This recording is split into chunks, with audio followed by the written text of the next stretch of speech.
Welcome back to the Typecast. We're so excited for today's guest. Thank you so much for joining us, Nicki. Do you want to do a quick introduction of who the heck you are? Sure. Well, my name's Nicki Traikos. Some may know me as Life I Design, and I've been an artist my whole life, but the last 10 years or so, just really diving into creating art and selling art, and started teaching classes. Watercolors Made Simple is probably my most well-known, and I am a newly published author. Yay! Yay! Round of applause. So excited. That was the quietest yay of all time. Yay! I'm so nervous about making too much noise into a microphone because on several occasions I've gotten out my squeal of excitement and Katie's like, oh my goodness, my eardrums. So I just try and reserve my You commentary. do have a cadence to you have a cadence to your sentences where you start out really loud and then back off. That's true. One time we were recording, and Nicki, you can relate because you've done YouTube, you've done like live videos, you've done so much where you have to, we were just talking about this pre-call, where you have to like set up the tech. And we noticed that when I start a sentence, I like start with a bang and the audio like goes off the charts. But then when Katie does it, it's just natural. She does have a background in music, so she's maybe used to it, the transition. That's what we need. I know how to work a mic. Right? Oh, yeah, you do. Yeah, we need all the support we can get when it comes to the tech, but we're going to figure it out. So I'll just keep my yelling and my squealing to a minimum, but very exciting about the book. And we're going to talk all about it today. And we're definitely going to talk about the process of becoming an author, going from artist to author. The first thing I want to ask you, and I guess you sort of went over it when you just introduced yourself, but is there a title, or does saying I'm a published author, a lot of people struggle with saying I'm an artist or I'm an author. And especially when you make that transition, I know for me, sometimes I prefer to say designer. Sometimes I say author. Sometimes I do a little mixture. But I know that for a lot of people who are even starting out or years into their career, it's really hard to identify with a specific title that we've chosen and like earned over time. So do you feel that shift at all? I mean, watercolor's fine art, so maybe you've been calling yourself an artist for a long time, but what does that feel like to add the author title? I'm going to go back to the artist title first, because I feel like that was the first title that was really hard for me. And something came up recently that really brought sort of an old feeling forward. And I think that a lot of people will relate to this. I didn't go to art school. I wish I did. I didn't go to design school. I am primarily self-taught. And calling myself an artist took a long time for me because I always felt like in order for you to be a true artist, you have to be a master at your craft and you have to produce remarkable paintings and pieces of art that are gallery worthy. And that's not the case. I've learned over the years, and especially these last few years teaching, that if you are called to make art and you paint even the simplest thing, and by simple, that's not even doing it justice, but if you put pen to paper, brush to paper, whether it's words, music, you are an artist. You are creating that piece that you've just put your artistic spirit into and made it, right? And I feel like that's an artist. And having that artistic spirit and courage to make the art makes you an artist. But I feel that we were intimidated by the art world often. And myself, that was my biggest problem, where I thought you had to have a certain level of talent or instruction or degree in order to feel like you're truly an artist. So that first title was really hard for me to grasp. And I actually just started taking an art class. So not instructing, but being a student in an art class at our local art gallery, the Art Gallery of Ontario. And I was intimidated walking in. I'm like, holy shit. I'm in an art gallery with people who have taken art before, probably gone to art school. I'm surrounded by amazing pieces of art. Who am I to walk in? I quietly sat down and enjoyed the instruction. I have my last class coming up. But it's still, I feel like titles are really hard to embrace. So when, I say author, I almost say it loosely because the book hasn't come out. Like I don't physically have it in my hands. I haven't been to so I kind of use it loosely. I haven't connected with it like I have the title artist. But yeah, it feels good. It feels like I have so many things to say. I'm curious if I'm going to cry on this episode. Fingers crossed. Yeah, fingers crossed. We'll see where this one goes. But I don't know, Katie, do you like totally resonate with all that? Was it easy for you to call yourself an artist? Well, I think it's difficult anytime you resonate with one title and then you add something new, like later in life, or you make a pivot or a change. And because as a child and a teenager, up till college, I was always a singer, a musician, and was fully and a on track badass roller skater. Against my will. I was kind of. I need to learn more about that. Yeah. I'm a roller skater. 8 years. I need to hear more about that. Competitively. Competitive?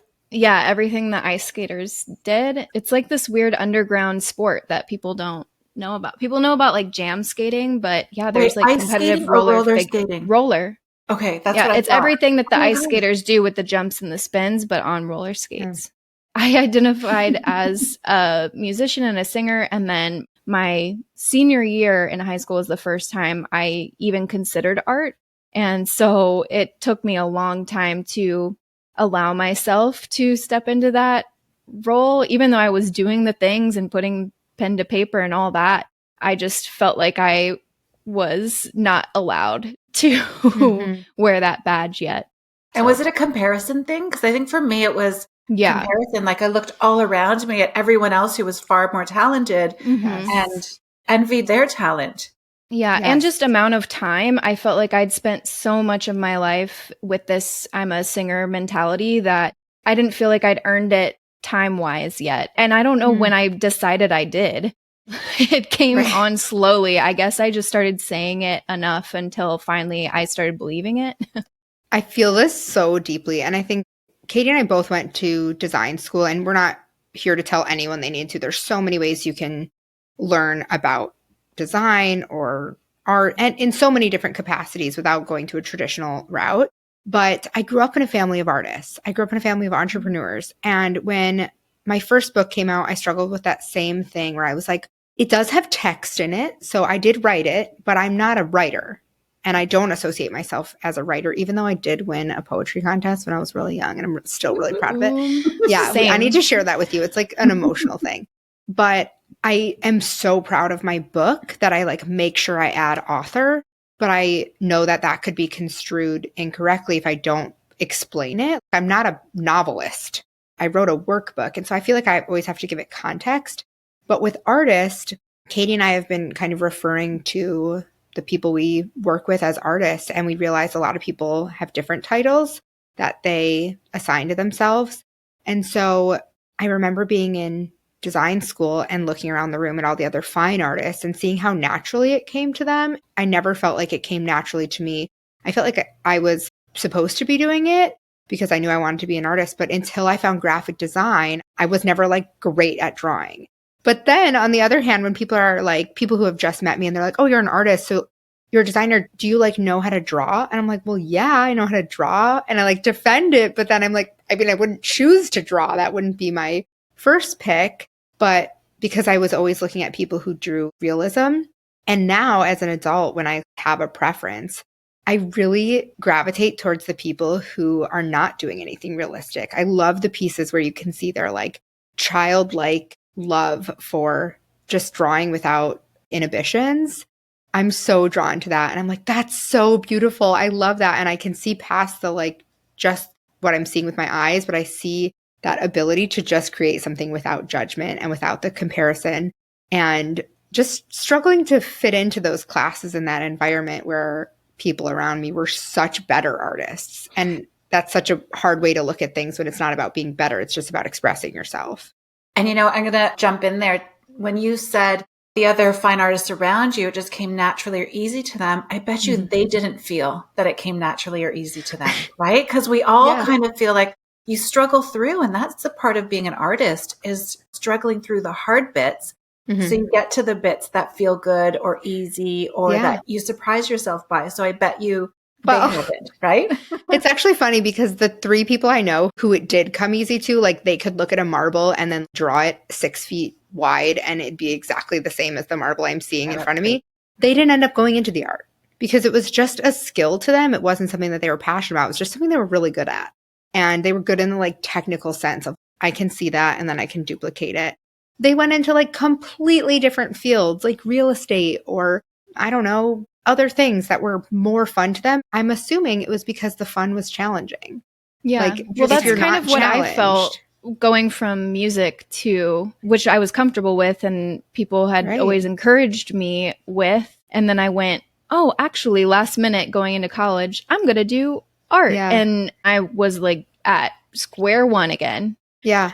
I wonder if the comfortable feeling that you earn, because now I feel really comfortable, except for a lot of the Illustrator new things that you can do. I'm like, I don't know how to do that. I mean, I could just watch a tutorial, but I immediately felt comfortable learning new things. Even though I was bad at them and didn't know them, I was excited to learn them. I wonder if that's what kind of helps you build that status and that title and that comfort. Is like you built that comfort over time where you were so excited. It's like this balance between the two. I don't know. I wonder if it's comfort or confidence. Because I feel like anytime I sit down to do something, there's this level of uncomfortableness, right? Where, how am I going to approach it this time? You know, what kind of mood am I in? Is my creative energy at the height that it needs to be? Because, you know, sometimes you sit down to make art and it just doesn't work. And that's when you're like, okay, I'm going to go watch Netflix and chill right now. Yeah. So I wonder if it's just a confidence that even if this doesn't come out okay, I'm okay with it because I know that it will eventually, it'll come together. It's funny. That's what we strive for now, is just being able to make art, and it's fine if it's bad. Whereas when we started, I guess it's the same thing when you start, but then there's this middle section where you're like, has to be great or it's garbage. It's not. It's just the process. I'm going to share something with you that I didn't expect through the book process. So I decided to illustrate the cover. And worked with the publisher and the designer, and they gave me parameters, and I sent them just a really sketchy first level quality watercolor sort of idea. And they're like, yep, great, love it. Go ahead and paint it. And then I had all of these moments of, who am I to paint the cover of a book? Who am I to take on this responsibility? And I love books. So for me, this book was a dream. Like, this was a lifetime dream project. And I thought, who am I to now paint the cover of this book that's going to be sitting in a bookstore? I had all of these moments where I would go back and forth to my local bookstore and I would look at covers and think, oh my God, you know, I had a few moments of, I can't do this. And I would, you know, try. And isn't that funny? So like, I just wrote the whole friggin' book and illustrated and directed the photography and edited it. And then it came to the cover and I suddenly felt like I couldn't move. My cover was similar. Crazy. I butted heads with my publisher, was like, I like it this way. And I was like, I like it this way. And we both just got lost for a second. And it's so funny because we put the whole book together. The cover is, yes, it has the curb appeal. But it's still it's one element. And yeah, I hear you. I did 2 of my own covers and then hired other artists to do the others. I should do that next, because I was like, man, that was so stressful. Yeah. And I got sick because I think I was so stressed. But it was good. It was a process, right? And then again, as artists and anyone who's listening and is having apprehensions around doing something, just do it, because it's a process for everyone, regardless of how much experience or training or whatever. It's just that grit and confidence, right? Or courage to try anyway. So let's back up a little bit and talk about what your book is, when it's coming out, and let's talk about the process of getting it to a publisher and what that looks like. Okay, so what's your book called? So it's Watercolor Made Simple. It is part instructional, so it's techniques around watercolor. And my approach is very, I want to say, casual and simple. And then there's 15 painting projects that I take you through step by step. And then I've included some fun paper projects to use some of the artwork that we make. And then there's traceables and QR codes for a few tutorials. It's a very full, I'm hoping it's a very full. And that QR code is so smart to like bring people from a business standpoint, to bring them beyond the book and bring them back into your community where you have those tutorials and they can get to know you a little bit deeper. Because so often when you're reading, I know I read on my Kindle, I'm talking about a novel, but I read on my Kindle and then I don't even remember what the book was called. I don't remember who wrote it because it's just over. So I love that idea of bringing it full circle. Well, they're not instructional in the sense of my watercolor classes. So my publisher actually had the idea of doing them. And because it will probably be printed in different languages, there's no talking. But for those who need like a visual, they'll be able to look at the page, watch the video of me doing like a color wheel, for instance, right? I love that. So it reinforces. I'm a visual learner, so sometimes text doesn't translate. Somehow technology in the brain doesn't work. Yeah.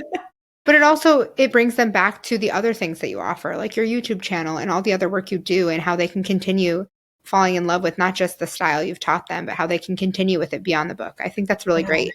Okay. And then it's not coming out until November.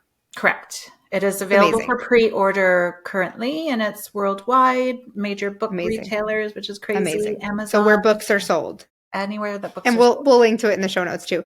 Okay, so you kept your book a secret from your community because before you wrote your book, you were mostly teaching these classes online. You have or had a membership.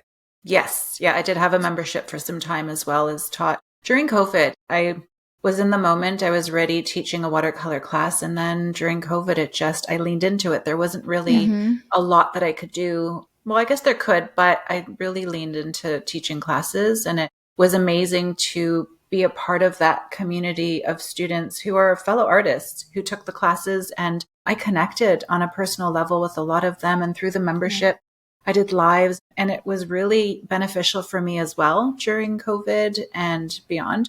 Yeah, so it was a great time to have. So it was a natural next step to write a book, right? Because you're already teaching, but now you can reach a much wider audience, especially if you're doing things in different languages, which I think that would be amazing for your book. So you kept this a secret, though, for a full year while you were working on it from your community. What was that like? Why did you make the decision to keep the book process close to your heart? Contractually, I was obligated, so I couldn't really share much. Although in my tight-knit community of Watercolor Made Simple students, I did let them know ahead of time and gave them a little sneak peek and heads up. So I think it's just a matter of making sure the project was a go, because you're not always guaranteed, even though you have a signed book deal, that once it's done, that they're going to continue with it. Things change in the publishing world. Trends even change. There's so many factors. So I think it was a matter of just protecting the publisher as much as the author and making sure that the book was definitely, especially being a new author, I had nothing to show, right? Right. So it's that imposter syndrome again. So from conception, the idea, when you had the idea for the book until this November, how long would that process be from starting the idea, pitching it, to holding it in your hands on launch day? I had a very unique experience, and I have to go back even further because you guys have an integral part in the process, which is incredible. I have to share the story. It's a good one. So we're here for it. Again, so thinking back at 2021, and so there's this community of artists and creatives who are taking Watercolors Made Simple with me, and they're always looking for more. So it's like they want more classes, more instruction. And then a few would ask, do you have a book? I would love to have a book where I can take it with me. And a book from when I was a child, I always thought, wouldn't it be great to write and illustrate children's books is what I thought. But again, I didn't have anyone in my world who were creative and couldn't see sort of the path that it would take for me. I came from a family where my parents were immigrants to Canada. They worked hard. They taught me, get a good paying job, have a solid income. You know what I mean? Like that kind of work ethic. So for me, it was always a dream that I kind of put on the back burner. When I decided I was ready to work on a book and try to see if I could have a book come to life, I didn't know what route I was going to take. I didn't know what I was going to do. But 2021 December, I decided wholeheartedly I was going to make room in my year for 2022, and I was going to start working on a book. I had 3 books in mind that I wanted to create. I knew my first was going to be instructional, and I thought I'm just going to start and everything will just kind of figure it out as I go, which is often the way I do things anyway. I have an idea. I'm like, I don't know how I'm going to get there, but I'm going to figure it out as I go and see what happens. So then I saw this account pop up. So it was Lumiere. Yeah, way back. Yeah. I'm like, oh, artist to author. That's like, you're talking to me. So I followed you on Instagram, on YouTube. I'm like looking for this. You had a summit, like it was full on. So I wasn't able to hop on live. I did, I think the first day, whatever. And then I spent 3 days and I just consumed everything. I made notes. And I think this was February of 2022. Made notes. I had a clear vision of what I wanted my book to look like. I had my top 3 publishers that I wanted to work for. I was looking for art agent because I had no idea. And I just consumed everything that your guests shared. Like, that's how we met. I messaged you to let you know how amazing that experience was. I was just so impressed by just the experiences that everyone had and just the level of information. So I thought, okay, I can do this. And then I thought, do I try to self-publish? Because I was so determined I wanted to have a book. And I thought, well, what does self-publishing look like while I formulate this book? So I did a little bit of self-publishing on Amazon, and that was good. And more trace and paint kind of tools versus a book, like a little bit of text, but not so much. And then I decided I was going to Italy in the spring with my husband. I decided once I got back from Italy that was the time where I was going to really start querying and looking for a publisher or a literary agent and get a book deal. So we get back from Italy. The week that we get back, I had started following Quarto after watching your summit because they were one of my top 3 publishers. Yeah, and we talked about them a lot in there because I think we had a couple artists from them. Yeah, they do a lot of creative style books, a lot of art style books. So I had been following them for a while. They had posted something and I decided I would comment. So I'm really shy, right, when it comes to reaching out and even messaging you guys to let you know how much I love the summit and message Peggy. I was just like, I didn't do that before. And I'm like, want to encourage people to do that. If there are people that you look up to in the industry that you want to be in, message them because you will be surprised at just how open they are to responding. And it inspires me. When I hear from others, it inspires me because I'm like, oh, I reached that one person, or I was able to hopefully affect them in a positive way, right? That's literally how Katie and I met. Isn't that crazy? Like, if you never I slid into those DMs. Yeah. And I'm so glad you did. Yeah. So funny thing is, I commented on their Instagram post. It was a Wednesday, and I'm going to do ugly cry. On the Friday, I got an email from an inquiring editor saying, we've been following you on Instagram. Oh my gosh. We love your work. We would love to know if you're open to working on a book with us. It was the comment that pushed it over the edge. I feel like it. They interact, talk to people, look at those doors it opens. How cool. And I just screamed, I ugly cried, I threw my phone. I thought you were going to say you threw up. I was so happy I threw up. Were you verified on Instagram? This was before verification was like anybody could have it. Do you think because you have a large audience, they were like, oh, do you think that's like it caught their attention? Yeah. So, I mean, someone there's a lot of responsibility. Is doing their job. There's a lot of responsibility, I think, with new authors. If in this space, they need to know that you can sell books and that you're marketable. And that's one part of publishing that I think is in this day and age, it's all numbers, right? Yeah. How many books can we sell? They did a full-on P&L. I looked at it and like a profit and loss statement for those who don't know, like I looked at what the costs were going to be, what the book was going to be sold. So it's a full-on, every book is a business plan in itself, right? And I did have an opportunity a few years before, but it was a different type of publisher, a little bit sketchy. And it was good that I went through that process. A little bit. But my followers weren't as high back then. There was more of like a payout deal where you X amount of dollars to create this book and you wouldn't get royalties, that kind of thing. Following matters, but I think it's more of what you put out there too. Because I have seen new authors with smaller followings and are doing well and getting book deals and stuff as well. I hope that's not it's a double-edged sword. So I will say that my book, Mind Your Business, has done really well. It's been on end caps and on displays at Barnes & Noble. It's got tons of reviews and doing really well on Amazon. I'm really proud of it. But I will say when I first pitched it, I pitched it to my dream agent and she literally wrote me back and was like, you are not famous enough. I probably had between 10 and 20,000 followers on Instagram. And she repped people who were, status. And I was like, ouchie. And I really hated that mentality. And I think the most important thing to kind of take away from that is that having a presence, it doesn't need to be a large presence, a small presence, and just having a presence in a space where books are often sold now, like book TikTok is humongous, is going to help you because the marketing often falls to the author. And we talked about this a lot in our Artist to Author Summit, is that people expect that it's only on the publishers, but no, their distribution, Marketing, as in B2C, putting a link in your bio and having people purchase it, is on you, but them getting it into the store that you can link to is on them. And so it's not about having the biggest following, it's about having a presence. And that might be a presence on a different platform. That might be having a huge email list. You know, I've seen New York Times bestsellers who have no presence online, but are phenomenal writers. So it's not the only rule, but it's just that marketing is a big piece of it. And especially in this day and age where people will buy something just because you did it.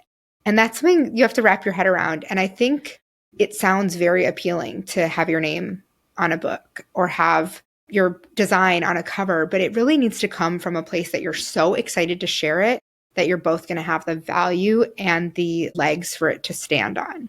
And so it's not just like a vanity thing. And I think that is like the point I'm at now where I'm working on my final edits. And I've had moments where I'll read a part of the text and I'll get emotional because my goal is that it helps, even if it's one person, it helps someone get over that hump or really fall in love with watercolor or come away from a practice feeling like, that was amazing. Like I spent that time on me. So there are moments of the book. It's not just, will it be the best watercolor book and will it have the best painting projects or it's none of that. It's how can I affect someone and have them fall in love with watercolor and get the joy from painting like I get from it.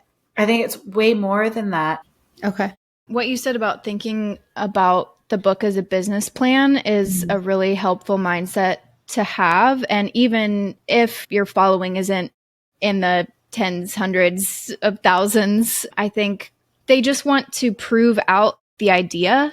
They want to make sure the idea is going to sell. And there are other ways to do that. Having a social following is great, low-hanging fruit. It's easy to prove.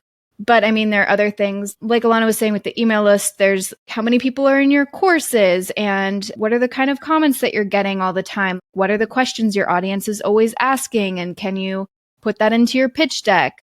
And you can think a little bit more outside the box, like Google searches and analyze like what are people looking for in the same way you would analyze like SEO.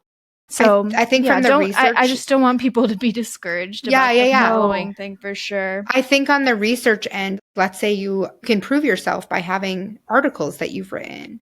You don't have to have any social following if you've executed studies or to prove your point is worth people listening to or is worth talking about. It does not have to be on social media. And I went on after I got that email that said, you're not famous enough. I went on to publish a bestseller. And not a New York Times bestseller. That would be insane. But I went on to publish a book and then 2 more. And then I hope I can do more. And it truly, just putting it out there, changed the trajectory of the things I was working on.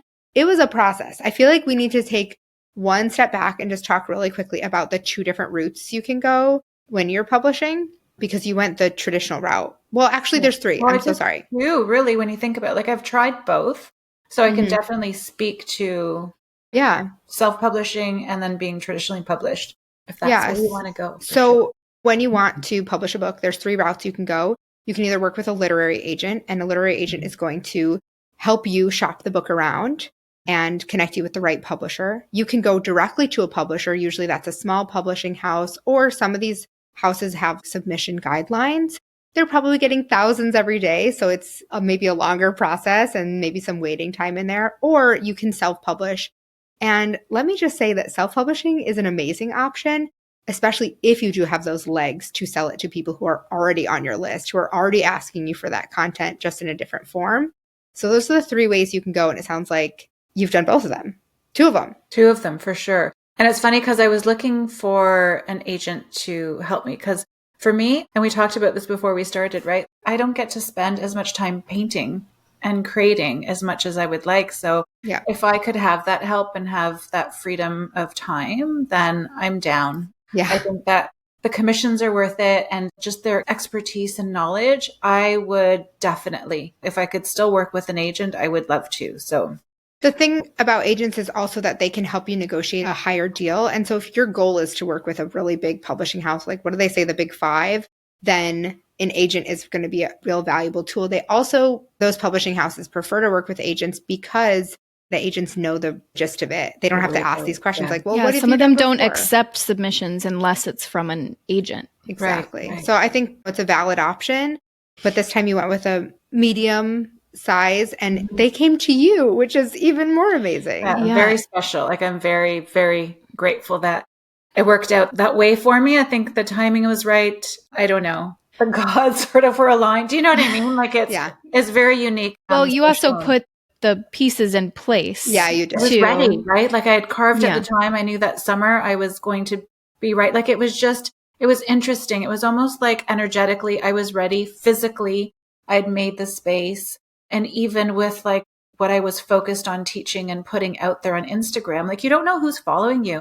And, talking about the big following, I think there's a misconception too with the algorithms and all the changes. I might have a big number of following, you might have but when it comes down to how many people are actually seeing your posts or that you're being able to reach, like that's a whole other podcast episode. Do you know what I mean? I'm going to be real honest. I think actually the more followers you have, the less approachable you are.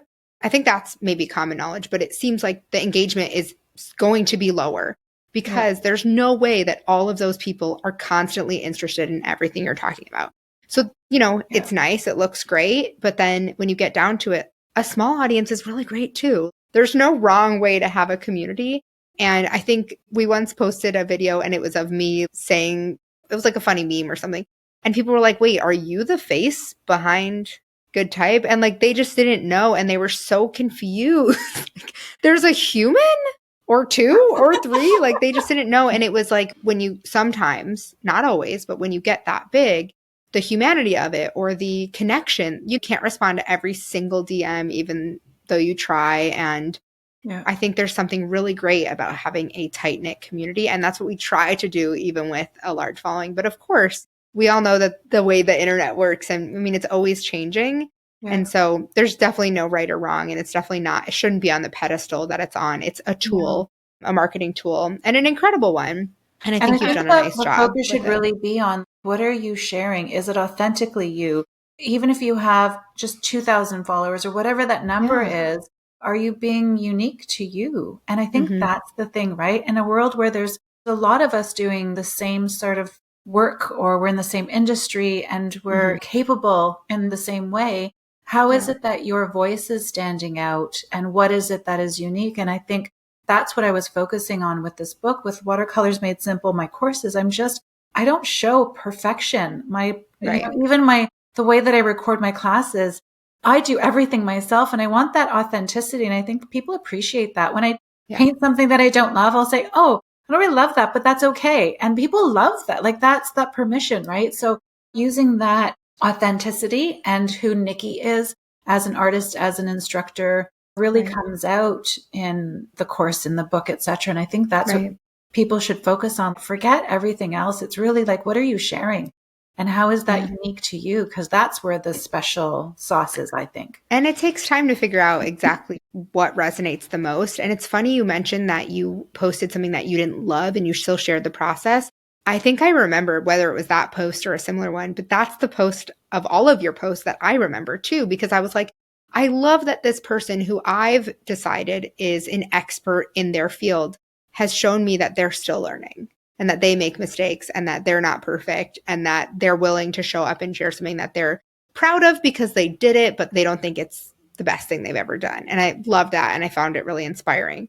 Oh, I'm glad to hear that. Can we talk just a little bit about the process of defining the book? Because normally when we don't have the luxury of a publisher coming to us, even though you laid the breadcrumbs for them, traditionally people will create a pitch deck and pitch the book or have some samples, maybe a sample chapter, depending on the type of book. But you had interest from the publisher directly to you. So what did that process look like to define what your book would be?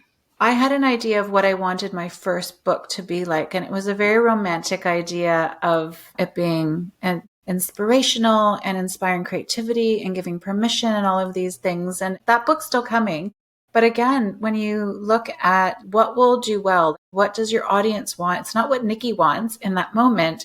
And that's when I went and looked back at feedback from my community and what did they need? And I spoke to my publisher. I said, well, what do you think would do well as my very first book? So there was a lot of conversation and I was open. So I kind of put ego aside, I thought, here is this expert in the publishing world coming to me, and I want to know what they think and what their thoughts are. So we came to a mutual conclusion that this first book should be watercolor focused. That's what my audience is used to. I could instill in that book a lot of Nicki and what I wanted to teach. And there's a lot of sort of the inner mindset, the outer space. Like there's a lot of Nicki in this book that's coming out. So it was really great because it was open communication. I think it came from a place of they had all this publishing experience. I had all of this knowledge and insight into what my community could benefit from. Let's bring this book to life.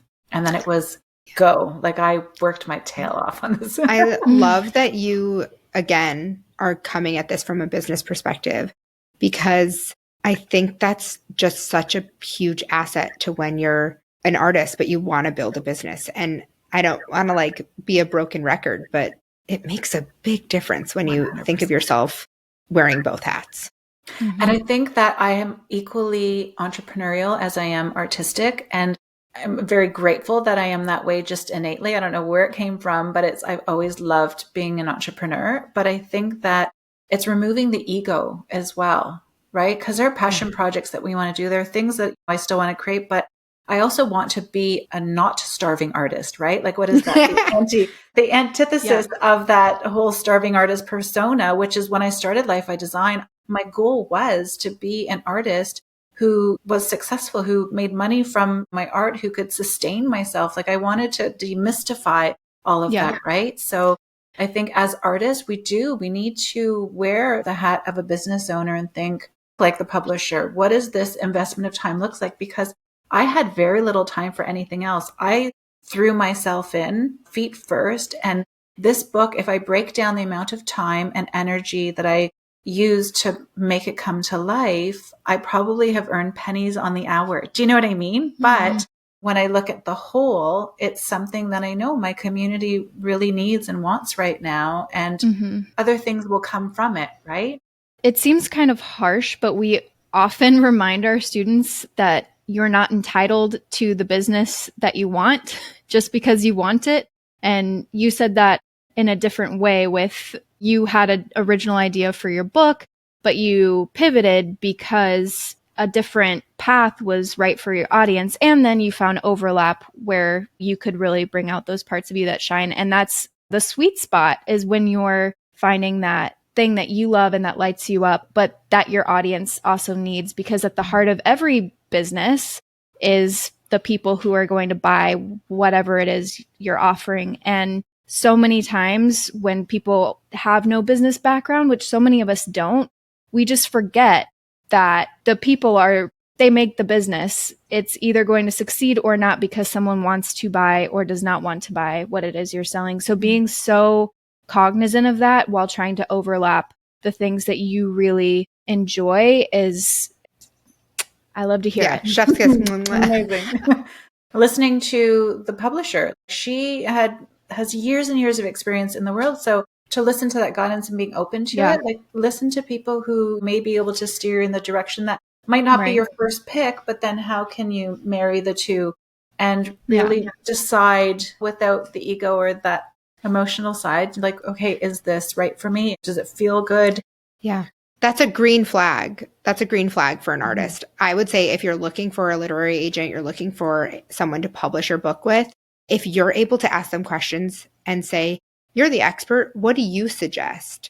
Ask that question and see what they say. And if they're willing to give you the backed research of, I think our community would like to see this from you, then they're going to be a great partner with you in this, as long as you're able to see eye to eye. Because if they're just like, well, what would you like to write about? Then you're like, this could be really bad. I'm going to write about totally take ants. Like, do you know what I mean? Like, right. So, okay, I have a couple technical questions, I guess. Okay. One is, or businessy questions. Yeah. One is, what would success look like for you with this book launch coming up? Do you have numbers in mind? I know you've said, I just want it to help one person, but like, it's going to help one person. I mean, it helped you just to write this and put it on paper. So do you have any markers of success? So do you want actual numbers? Like, I don't... No, whatever you think would make it successful, whether that's a number or... Yeah, for me, I feel like because I am so business focused, when I think about okay, we have to sell X number of copies pre-sale and then X amount for orders. And that's sort of established by the publisher as well. But for me, the way I look at it, if I can affect large numbers in my more popular sort of countries, in that like I can get as many books into their hand as possible, that would be successful to me.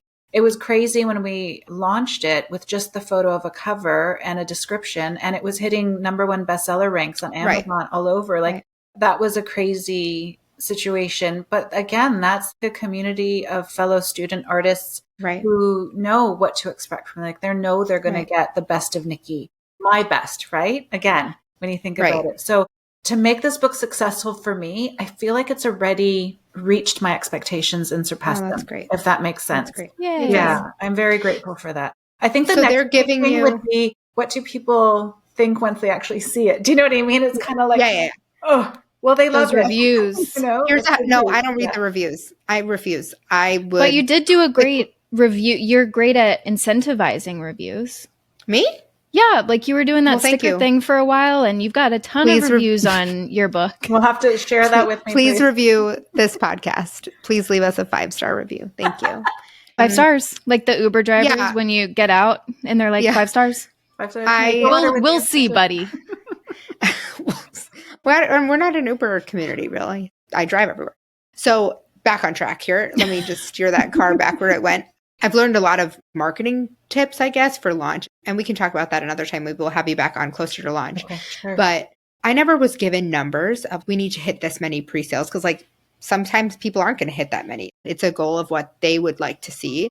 And if you don't hit them, it's okay. Maybe you'll hit them in 2 years when your book just randomly gets a spike of interest. That's the great thing about books is that there's no real timeline. Novels get real popular after people die. So it's all good. Maybe your book will be really popular. What are you saying, Alana? What are you suggesting? I think that's the great thing about books is that they can be popular now, then they can take like a lull, and then they can get popular again. And they can be really timeless. I mean, some of them feel dated, but then you can write another version or, you know, whatever. I think that's something really cool about books. But I also think that, reading the reviews, bad idea, not going to do it. But those incentives were a great marketing tool. But I also just kind of I was so excited about writing the book. That to me was the fun part. And I did this roller coaster, and I'm sure you'll experience it too, because I don't know how someone couldn't, of you're working up to this big thing and then it's out in the world. And then you're just like, oh, what now? It ends. And you're like, okay, do I go back and start a new one? Like you need Didn't you say one of your lowest days was the day after your book launch? I called my mom and I was like, Mom, why am I woke up depressed. My book just came out yesterday. And she was like, because you've been working on this for so long, the door is now closed. I mean, I guess it's open and I'm on the other side. There's a new door. I don't know. But she was like, of course you are. It's like the roller coaster and you got to the peak. Mm-hmm. After the peak, you come down. And she's like, you're coming down off of a high of this experience.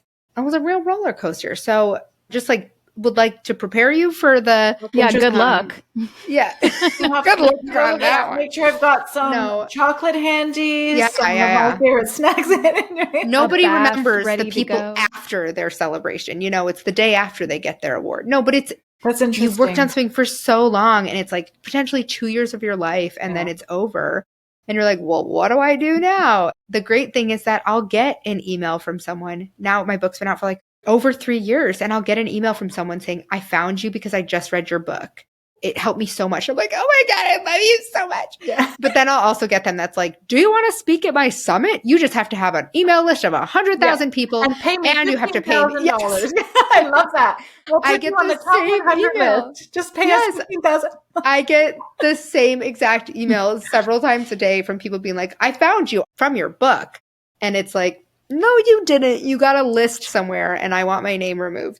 Anyway, it's such a process and I really appreciate you peeling back the curtain and talking a little bit about what it was like. I did want to ask one other thing and then we'll wrap up.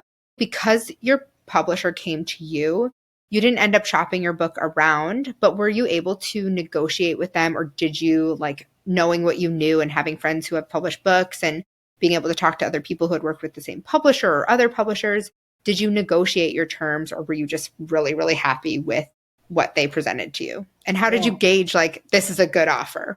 I went back to my notes from artist to author. Wish we were selling it again. That would be fun. Honestly, you guys are running it again. Please let me know so I can share it, because it was such a well done summit, inspiring. The stories, the speakers. I fell in love with you just from that moment. Yeah. And I've taken a ton throughout my whole entire Life I Design career. I invest a lot in courses, and whether they're business, art, personal, whatever. So I've done a lot of courses. I have to say, all kidding aside, it was probably one of the best courses I've ever invested in. Yeah. And I bought full access and I went back to it. Yeah. It was really well done. I was impressed. You guys should be proud. So I hope you run it again. I think there'll be a lot of people who would benefit from it. And yeah. Okay. Pull our leg. Why don't you? So I did reach out to a few people. I contacted lawyers. I reached out to you, Alana. I have a business background. So I do have a background in even contracts, and I did negotiate. I did ask for, I did negotiate. But that's scary. It is scary, but I thought, you know what? I feel like there's always room for negotiation. Whatever is being presented to you, don't take it at face value, because that's part of the process of business in general, right? And as long as you can back up why you're asking for. So when I did say, well, I would like this, and this is the reason why, how can they say no? And maybe they don't go to the top of your initial ask, but there's room to wiggle. So looking at how much work goes into a book now, I think I would have asked for more. And knowing what it takes, and to anyone who is thinking about it in the process of negotiating, ask for more, because it is a big process. It is a big deal. I'm hoping, again, that it reaches a lot of people and a lot of positive effects come from the book. But I have dedicated waking hours that I can't even, I wish I had accumulated them and wrote, but it's tracked them. Yeah. And it's a passion project. It's like giving birth to something, right? And it's a piece of you. So it's like when I paint art and I exhibit it, it's like, here, I'm going to paint this most intimate piece of me, share it with you so that you can critique it and interpret it with your own experiences. And I'm just going to sit back, right? So it is definitely a personal piece of me through the process, but it's time consuming. So ask for more and know that it's going to be a shit ton of work. It's going to be fulfilling in a lot of ways, but know your value and what it takes. One more thing I want to add, and then I swear, I know I love this. We need to chat again. So yeah, for sure. So when I got my offer for my book, I don't know how I had the balls to do the cojones to do this, but I did. I asked for 6 times more than they offered me for my advance. 6? Did I never tell you this, Katie? Good for you. I don't remember. I don't remember this. If you did. I did ask for 6 times more. And I said, because this is going to take us 6 months. So I want to be paid that every single month. And they said yes. Mind you, that was so little money. But didn't they take it out of, wasn't it like an advance against royalties or no? Yes. So they just gave you a bigger chunk of your royalties up front. Yes. But it was still a small publishing house. That's 6 times more that they have to that's great. I just want to make sure everybody understands how that works. Right. Okay. So when you have, there's several ways you can get paid. And I do want to say, I feel like this is a really important learning lesson. There's several ways you can get paid when you get a book advance. Some publishers will pay you a flat fee to write the book and no royalties. Yeah. And to that, I say absolutely not. Stay away. Some people might say yes to that. Good for you. Not for me, because now that I know how much royalties you can earn with a good book, it's a hard pass. Okay. Not for me. Thank you. Next. The next one is that you can get no advance. Okay. You'll get paid a year later. And then the third one is that you can get an advance against royalties, which means they'll give you, let's say they give you $1,000, which is, we're not accepting $1,000 for a book advance, but you won't start earning money until you've gotten those $1,000 back in royalties. So it's just, you're getting it up front and then you'll have to wait longer to get it. So yes, they were able to give me more of my advance up front. And it basically, to me, was my salary for those couple months, since I was going to be working basically full time on this book that I had already written and had already pitched them as a full book concept. But there was it's a good way to think of it as your salary for that so time. I was so you're not freaked out. Totally, because I knew that this was going to take up so much time, and I knew that if I only gotten a tiny advance, that I would feel stressed every month as a freelancer. Yeah. So yes, don't negotiate. with yourself before you negotiate with the client. Let them come down. What's the worst they're going to say? Like, no, we can't. Then you can decide. But they're not going to say, no, we don't want to work with you because you asked for more money. Like, no, because they've invested so much time already in you to vet you. Do you know what I mean? So I feel like they'll just be able to tell you they can match the number or not. They're not going to drop you as a potential author. And it's funny you mentioned that, Alana, because I even had like a different publisher reach out while I was working on this book, wanting me to work on this. Oh my gosh. Yeah, I was really fortunate. But on this massive book project, and it was a flat rate. And I was just like, now that I know how much, I'm like, no, you would need to, again, triple that in order for me to consider. And this was like royalties as well. And they're pretty big public. I was just like, no, I just said flat out no. Good for you. Like, yeah. Good. Yeah. Good for you. Yeah. Just know that there's opportunity, right? If anyone is thinking about a project this size, there's always opportunity, and the right one will come, and not to feel like you have to hold on to the very first one if it doesn't feel right, if it doesn't make sense for you, right? Like I love that. Yeah, just there is opportunity. Okay, let's do a quick where people can find you. They can pre-order your book pretty much anywhere books are sold. There's a link on your website. Where can they follow along with your story? What's the best place to get updates from you? Yeah, I guess my email list is really where I share the most personal. So if you go to lifeidesign.com, sign up for email updates there, or Instagram. I like to spend my time there. And I'm also sharing more on YouTube about this sort of just process and my philosophy around art and creativity. I feel like YouTube has been a really nice place to hang out in. So it is. Yeah, that's great. We'll drop those in the show notes. We will. And then if there's anyone who has questions and wants us to dive deeper into the process of becoming an author as an artist, let us know, leave a comment, send us an email so we can have Nicki on again and we can talk, and maybe Katie and I can share our experience as authors as well. Awesome. I love that. Thanks so much for joining us. Thanks for having us, Nicki. Thanks for having us on our podcast. Oh, this was great. Thank you. This is awesome. Thanks for coming on. All right. We'll talk soon.